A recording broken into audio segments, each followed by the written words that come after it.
సిస్టర్ని. అట్లా వాళ్ళందరూ ఒకళ్ళకొకళ్ళు ప్రేమతో పురికొల్పుకుంటూ ఒకళ్ళనొకళ్ళు ఇక్కడికి తీసుకొచ్చినాలే. ఇక్కడ ఆగిపోయిన పెళ్ళిళ్ళు జరుగుతున్నా, ముయ్యబడ్డ గర్భాలు తెరవబడుతున్నా, లేదా అప్పుల బాధలో ఉన్న వాళ్ళు అప్పుల కాడులు విరగొట్టబడుతున్నా, అనారోగ్యంతో ఉన్న వారికి స్వస్థతలు కలుగుతున్నా, ఇతరులు చూపిన ప్రేమని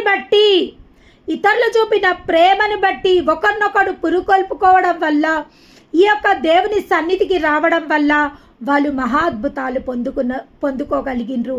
లేదా వాళ్ళు ఉన్న స్థలంలోనే వాళ్ళు ఉండి దేవుని గురించి వాళ్ళు తెలుసుకోకుండా, దేవుని ఆరాధించకుండా, వాళ్ళు నిర్లక్ష్యంగా దేవుని సన్నిధికి రాకుండా, ఒకవేళ వాళ్ళు నిర్లక్ష్యంగా ఉండనట్టయితే ఈరోజు వాళ్ళు పొందుకున్న ఏ ఒక్కరు వాళ్ళ అద్భుతాలు పొందుకోకపోతుండే.